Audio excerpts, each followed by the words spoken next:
Magandang araw po. Topic natin, mga bawal gawin pagkatapos kumain. Okay?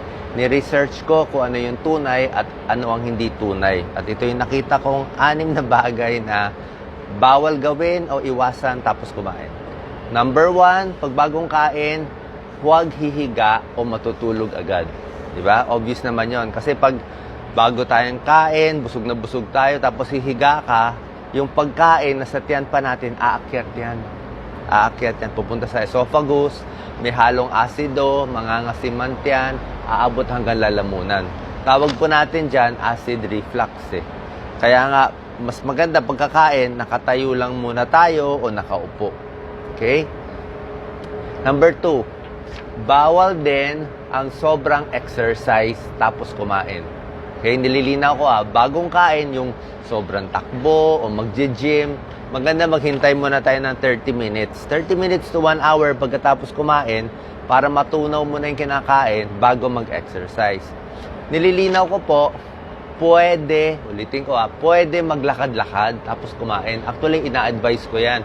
Tapos kumain, mas maganda nakatayo, lakad lang konti, hindi ka naman ma-appendix, hindi naman yun eh.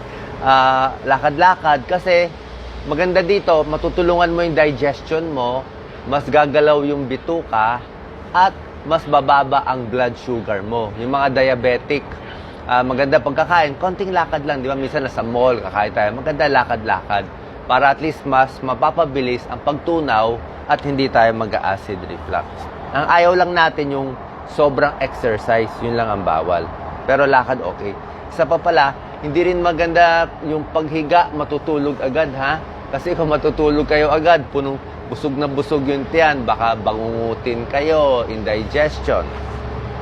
Number 3, iwas din na maligo agad. Okay?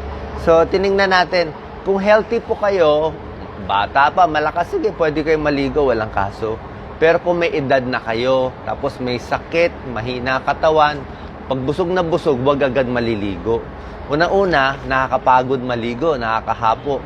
Bago tayong kain, syempre, yung dugo ng katawan pupunta sa tiyan for digestion. Tapos kung maliligo ka agad, maligo ka malamig o mainit, minsan napupunta yung blood flow, daloy ng dugo sa ibang parte ng katawan, magkukulang yung daloy sa tiyan, mas hindi matutunaw. Diba? Tulungan muna natin matunaw yung kinain bago tayo maligo. Okay?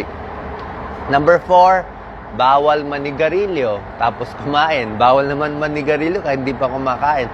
Alam naman natin, napakasama ng sigarilyo, causes cancer sa baga at lahat ng sari-saring sakit. Masisira ang baga, cancer pa. Number 4, mas maganda wag magpaka-stress tapos kumain. Kunyari, busog na busog ka, tapos may meeting ka sa boss mo, meron kang malaking meeting, malaking presentation, magsasalita ka, hindi po maganda. Kung gusto nyo, kain lang kayo konti, pahinga konti bago sa meeting.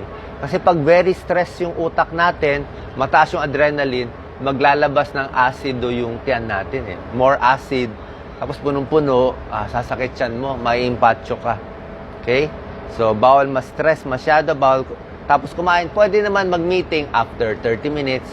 Bigyan mo ng konting panahon ang tiyan, mag-relax at ma-absorb yung kinain mo. And number 6, actually biro lang to number 6 ko bawal kumain ulit, di ba?